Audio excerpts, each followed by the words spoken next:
First and foremost, I'm really humbled to be here today in such a distinguished audience. I know for sure that a good number of you deserve this award more than I do, and please don't be mad at me. You are amazing inventors, and the talks I've seen are just blow away, interesting and great. But since I'm standing on the stage, I want to tell you a few words about what excites me, what drives me, and why I pick the projects that I choose.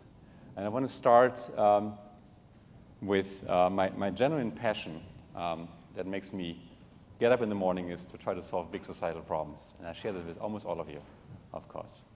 But the projects that I pick tend to be projects I'm really emotional about and I really fall in love with, just like a small schoolboy. Let me start at school. This is my childhood. It's not me watching those movies. And I fell in love with cars at a very young age and with this idea of cars driving themselves. And it was amplified when I was 18. I lost my best friend in a car accident in a split-second bad decision by his friend who killed both of them.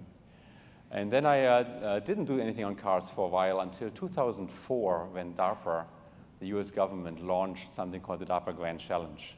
And the DARPA Grand Challenge was a robotic race sponsored by the US government whose sole purpose it was to invent a car that could drive itself through the desert. And they promised $1 million to the team that could build such a car.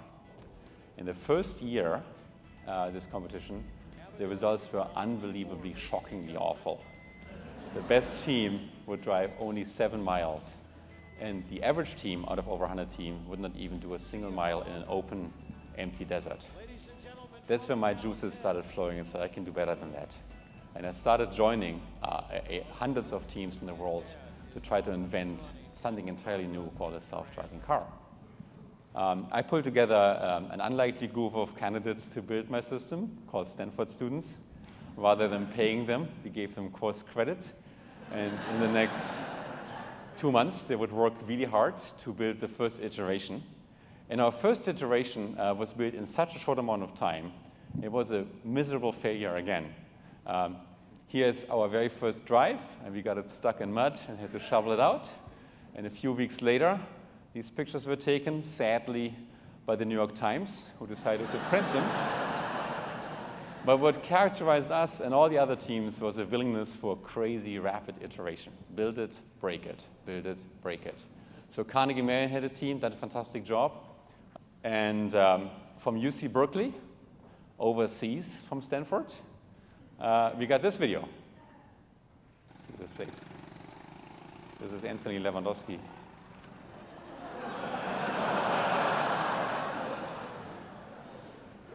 When we went out to build a car that could drive itself, it looked utterly impossible.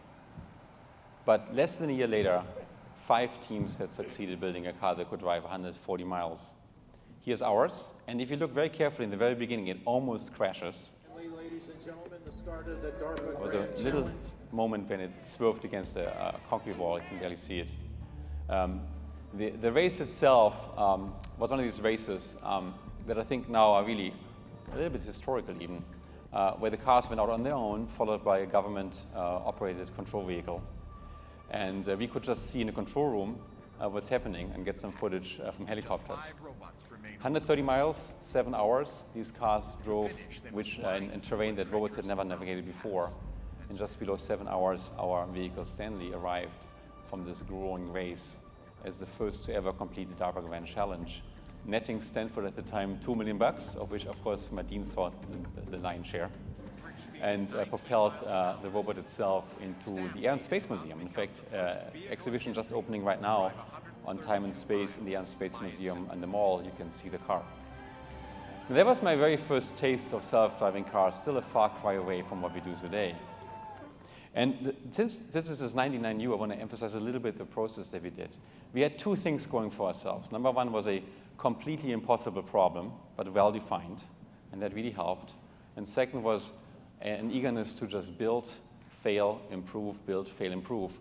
And the truth of life is, if you just build, you fail, you learn, you improve, you build again, and do this long enough, eventually you succeed. It's true for everybody. It's a universal law, I think. So that's the law you have to keep in mind, I think, as you go forward. Every failure is a great opportunity to learn something new. And there's nothing better than learning in life. So when you fail, you should be celebrating. Most of us don't. Now, I got the chance to collect a few weeks later after I helped Google with Street View and Google Maps to gather the most creative people in this field to build the next generation of self-driving car. And very importantly, before we hired a single person, we spent hours on end asking ourselves, what is a great milestone? And the reason why we did this is we didn't want to bring people in and say, you want to solve the world and do something very abstract. We wanted something very concrete. And we found something concrete with Larry and Sergey and Eric. And the concrete thing is we scoped out 1,000 miles on California highways and streets and downtowns, regular streets. We said we're just going to make the car drive everywhere on all these 1,000 miles. And it looked like a complete impossible thing to do. Driving a self-driving car in traffic with other people around, small children, that's crazy. So it was a great thing to try. And we made predictions how long it would take to do this that lasted between, I don't know, 5 years and 20 years, depending whom you ask. And it took less than a year to get to the point where our first cars would kind of secretly drive through Palo Alto. Here's a video of a car driving through Palo Alto. No one had a clue what these cars were. Some thought it was a new wind generation energy system. Others thought we're looking for extraterrestrial life. The cars didn't quite drive flawlessly, but we had human drivers inside. And about 10 months later, we got to the point where we could just drive everywhere. And the next video is just a set of snapshots taken from the car as it drives to San Francisco, Monterey, Los Angeles, what have you. This is the kind of complexity of situations the car was able to handle even 2 years ago. See a jogger coming along, cars taking precaution, highways, it's a little bit fast forward, toll booths. This is Monterey, downtown areas, lots of pedestrians. We really gotten to the point to do the impossible. And the methodology was the same. We had a very clear and crisp goal. And we iterated as fast as we could towards this goal. So if I look back a little bit on this project, or let me show you the last one. This is an example where I would like to have sound where we're actually able to take an actual passenger and make this person the driver of a self-driving car.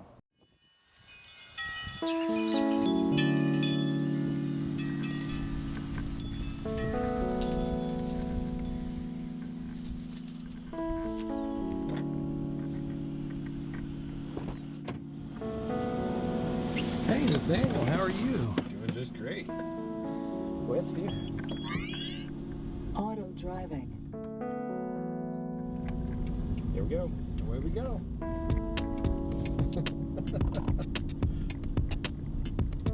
Look, Ma, no hands. No hands anywhere. No hands, no feet. No hands, no feet, no nothing. I love it. So we're here at the stop sign.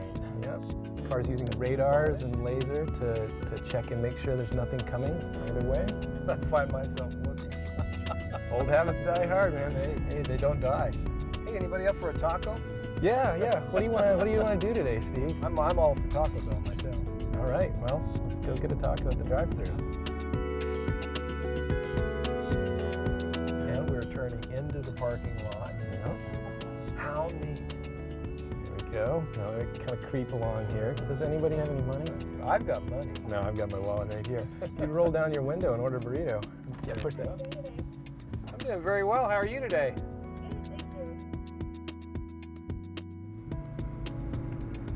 This is some of the best driving I've ever done.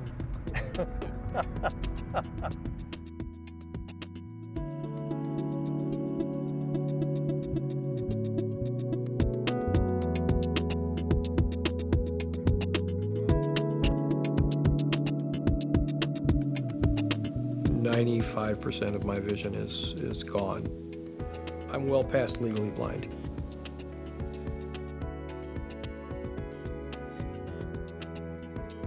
You lose your timing in life, everything takes you much longer.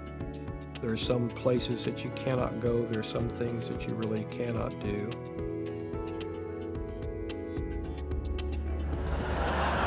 Where this would change my life is to give me the independence and the flexibility to go the places I both want to go and need to go when I need to do those things.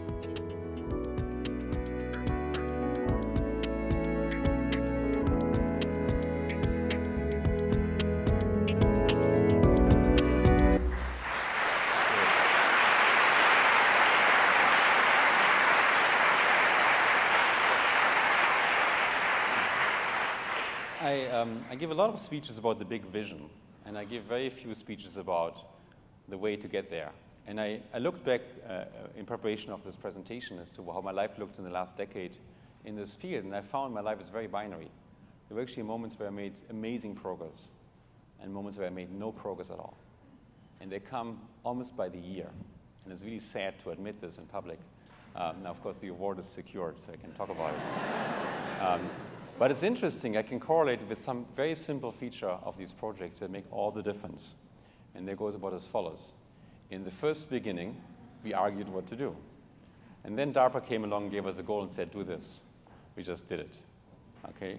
Then we argued more for an entire year, and at Stanford we made no progress whatsoever. And then the urban challenge came along another race, and we just did it. Then we didn't do anything for a while, and then in 2009, Google came along and said, let's pick 1,000 miles, just do it. There's almost a beauty in just knowing where you're going. And I see so many teams getting stuck in the discussion where to go. That can be good in the beginning, but once it's set, it's really good to maintain ship. For me, it's a factor of 10 in execution speed, just to set that direction very crisply and very clearly. Let me say a few words about another project, GLASS, which I have in my head here. Around that time, when the self-driving car became public, Larry, Sergey, Vic Gondotra, Babak Parvitz, and I got together thinking there ought to be something interesting in the mobile space. We all moved from mainframe computers to desktops, PC, all the way to tablets and phones. But we felt there should be a generation of compute platform that should be more advanced than this. There should be something coming afterwards. And this picture came up in our mind about evolution of compute platforms. On the right, you see Sergey. On the left, you see Sergey's grandfather. To see if you could build something that will really enable us to be in physical contact with the world, free us up, but have access to all the digital world at the same time. And phones do a good job, but taking out the phone of your pocket is a fairly tedious thing. It distracts you. It takes about 40 seconds to even take a picture, unlock the phone, get the camera started. So we really wanted to see, can we invent something that goes beyond this? And it's one of these kind of impossible tasks. It's really hard in this jungle of technology and user interfaces to find the right focus. But we only made one decision. We wanted to build a device that people would wear all day. Okay, so a wearable device for all day. Now, it turns out there have been people around wearing devices all day for a long time. You could find them at MIT, exactly 6 people. So these 6 people, a gang of 6, had been wearing devices. And there was just one thing wrong with these devices, which is they didn't quite feel right. So in the next 2 years, we went through a whole bunch of iterations. And key credit goes to Babak Parvitz and Isabel Olsen, our designer, where we really went and tried to develop a concept in that space that's logical. Okay? We had our goal, has to be wearable all day. This was the first version, Thad Starner from Georgia Tech, wearing a backpack that weighs about 2 kilograms. And then we strapped literally cell phones on our heads. Then we bought a 3D printer and made it a little bit smaller. It's still 150 grams. Until finally the concept emerged that we have to the present day. That's actually our head designer, Isabel Olsen. And she designed this device over here. It's a full PC, dual core, Wi-Fi, Bluetooth, battery included, display, camera, head tracking unit, and GPS. So lots of stuff in there. So that's basically Google Glass as you know it today, and it's just been hitting the market. Some of you might be lucky enough to be among the chosen few that responded to if I had glass hashtag. Now, interesting thing from the perspective of execution was it was an insanely logical process. And the logic started out with the idea it should be worn all day. And once you realize it has to be worn all day, there's a whole bunch of things you can't do. It can't be heavy. It can't have a wire. So to make it lightweight. If you make it lightweight, you realize you have only one display, not two displays. Two displays are too heavy. When there's one display and you want to wear it all day, you better move it above your visual field as opposed to into your visual field. Otherwise, you're going to be distracted all the time. It's going to feel annoying. And once you've done this, you realize if something above your visual field, it has to be a small field of view, because otherwise your eyes hurt when you're using it. And the most important, but you have to make it valuable and find applications that really carry you through the day. And the idea of a camera and experience sharing was born out of this desire, because augmented reality, which is the other technology that looks appealing, is something we likely won't do all day long, and there will likely not be as much of a reason to wear it. So we focus on experience sharing and notification and so on. The reason why I want to say this is one of the people that influences me the most, Elon Musk, and I have enormous respect for Elon. Elon very clearly articulated what I believe to be the case is about thinking and logic and decision making. He contrasts two different things, reasoning by analogy and reasoning by logic. And reasoning by logic is first principles. And he finds that a lot of people reason by analogy. It's been always this way, it has to be this way. Why we do it this way? Well, it's always been this way. Most of us reason by analogy, and it's very hard to reason by logic, but once you reason by logic by first principles, you arrive at totally different solutions. And glass certainly being one of those, some of the different solutions from past mobile solutions. That's something I carry with me every single day. Every single day I strive to think logically, ask what's really happening in society, what are really the problems, and then derive my decisions from that. I don't always succeed, but that's what I aspire to do. These days, I work on something new, on education, and I'm not going to talk too much about it. I feel that higher education is another big field that needs change, just like transportation and mobile devices. It's being organized inefficiently. It's become way too expensive.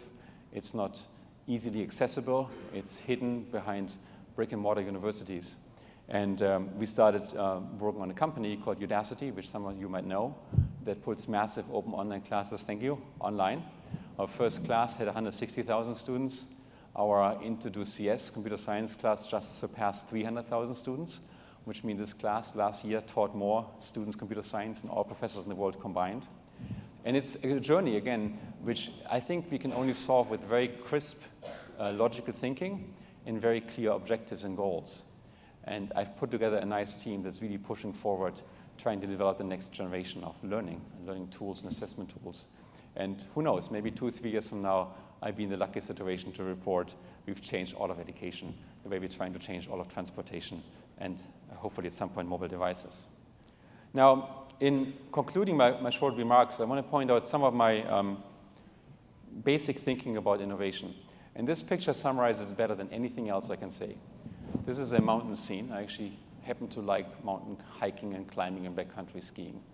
And the process for me to do something interesting is very much like the process of climbing a mountain. Some of us start companies to get rich. You don't climb a mountain to spend much time on the top. You climb a mountain because you like the process of climbing. So when you climb a mountain for innovation, you should pick a mountain that you like climbing, not just a mountain where you like to be on top of. When you pick a mountain, something you want to do, you're going to be stuck with this for the next couple of years. So you better pick one you really, really like. Okay? Now, in innovation land, every mountain has previously never been climbed before, so there's no known route. So you have to make up the route as you go. Really important to me is that you pick milestones along the way that are absolutely clear milestones and you agree with everybody on. The moment you have that agreement, life becomes much easier. I've seen a lot of entities where half of the team believes they're climbing this mountain, and the other half be climbing this mountain. It's extremely painful to do this. Once you've done this, you need a team that trusts each other. Even when you begin climbing the mountain, the weather might be perfect, you will come into a ferocious storm, and you have to survive the storm. And trust to me has always been a bidirectional thing. It's not just that people trust me because I'm the CEO. They trust me because I serve them and I help them and I empower them. And trust is always earned, it's never bestowed. So trust is a process you have to build up. For me, building up trust in my team, to me and for me, for my team members, is one of the most important things I do, always do. So when the storm hits, I can go and trust blindly my team that that's the right thing. And then the thing not to do is to quibble about the path up. When you climb a mountain that you never climbed before, you cannot predict what the path is. You might not even see the summit at all times. You have to keep the summit in mind and be excited. but you can only decide what to do next tomorrow morning. That's the only decisive power you have. So you have to work from day to day to day and react to things. And you might climb false summits and have to turn around a little bit. And that's okay. That's your fast failure. If you spend too much time thinking about which path to go, then you burn up all your energy, you'll never agree, and it's going to be a disaster. So all my projects are of the type where I pick a mountain, be it 1,000 miles driving in California, or build a head-mounted device you can wear all day, or putting an entire new education system in place. And that summit is unmovable, but the path is up to daily surprise. So this is one of my few speeches I ever given about execution. But these simple principles of logic, clear milestones and clear vision, willingness to experiment really fast and fail fast and celebrate failures, and then have a team that you really trust, those are the ones that work for me. And that can be applied to any perspective of life. It could be applied to small things. I don't know how to clean my car, or it could be applied to big things, how to change society. Generally, I have a tendency to put my time more into how to change society than how to clean my car. I do clean my car occasionally. And when you do this, I think with this recipe, pretty much any problem can be solved. All of you can solve all problems. Thank you.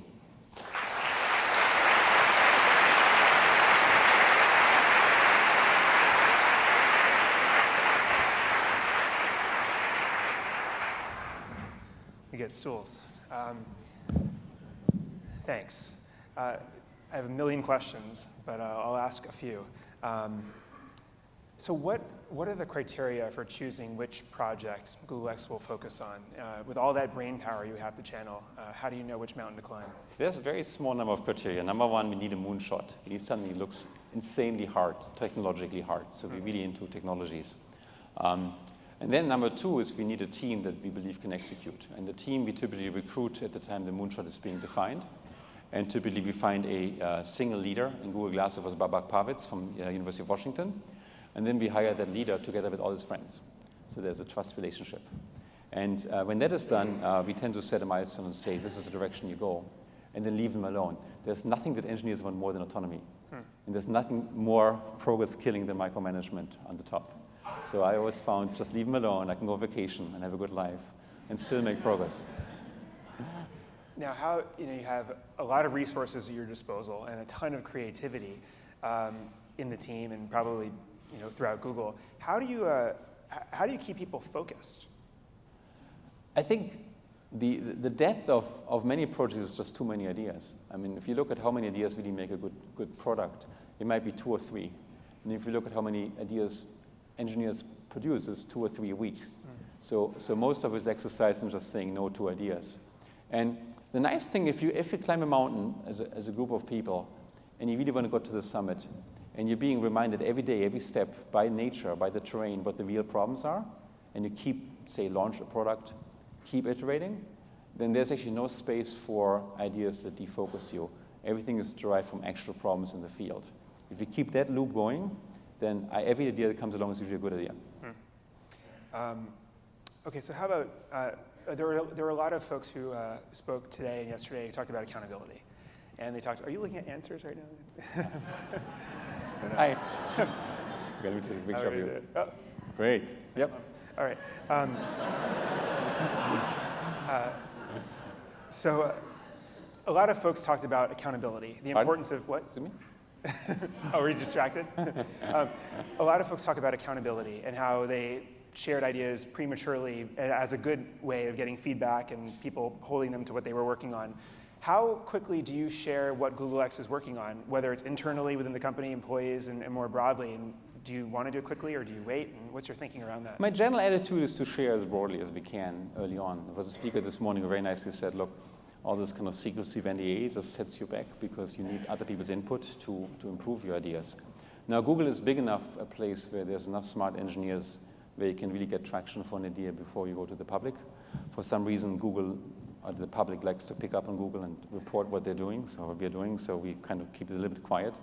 And we love to get the moment where we have the public discussion when the product is basically ready or close to ready. But internally, there's a huge numbers of discussions, and they're always great. One of the key recipes, however, is to find the day when you stop the discussion. So when the project starts, and we set a milestone, we tend to stop the discussion so that people can execute. Now, how about, I think about Google, and I think about 90+% of the revenues of the company coming from the search business. And then I think about, okay, driverless cars, Google Glass, the things that you're focused on. How do you get the rest of the company to rally around something that is just not directly related to revenue, at least not yet? I have yet to meet a single Googler who would say what you guys are doing is not good because of lack of revenue relationship. Google is an amazing company. And Google is one of these companies, like every company, where the DNA of the company is really given by the founders, by Sergey and Larry. And both of them are extremely curious, deep thinkers who really want to propel society. Both of them are just waiting, burning to do more than just one thing. And they've proven this in the past with Android and other products, and Gmail, where they've been very successful. But they're now in the position that they can really take what they have and leverage into really massively new innovations. Now, a self-driving car, I would argue, is related to revenue, not revenue today, but to revenue tomorrow. And if you look at companies that don't make it over the decades, and there's very few companies in technology that are, say, 60, 70 years old, all those companies who make it reinvent themselves. And they need to reinvent themselves because every market you have is only a market for a certain amount of time. Google understands this unbelievably well. I can tell you the push for Google X came straight from Eric, Larry, and Sergey. And they have been the most strong proponents.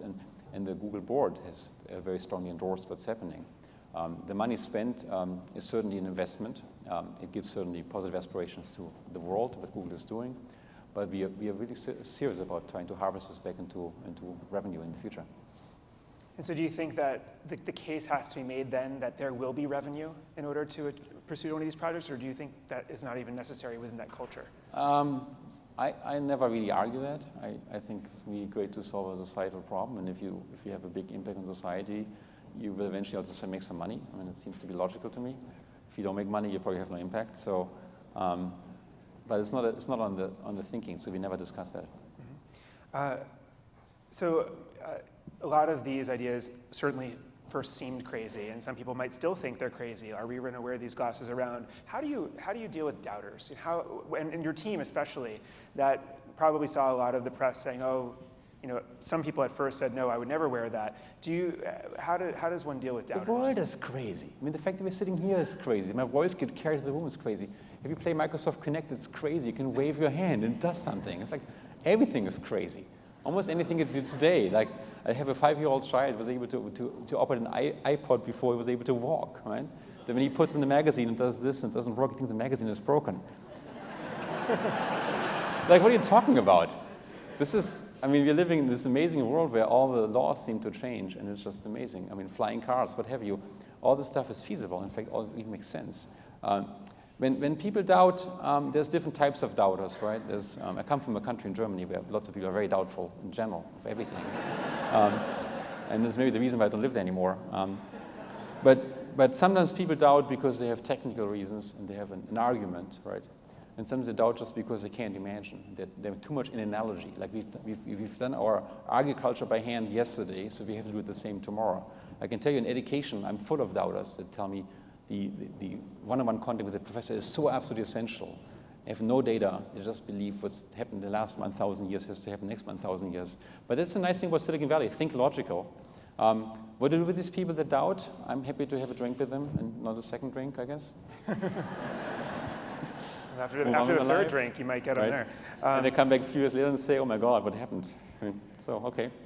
So, another, and we'll end on this question. What is there a secret sauce, that distinguishes great inventors, whether it's in the mindset or whether it's in the work ethic? I mean, what would you say is one of those things that you've observed amongst the other folks that you know that are serial inventors? Oh my God, I don't think of myself as an inventor. I think that almost any idea that I have was beheaded by somebody else in my team, in my environment, and I just listened and copied it or stole it, as Picasso/Steve Jobs used to say.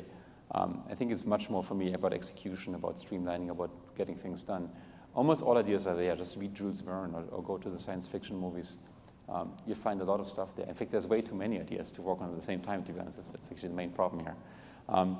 I think the 99% quote is right on target. It's really about how to organize things. And I think there's simple recipes to make things happen that really focus the team and that execute it at maximum velocity.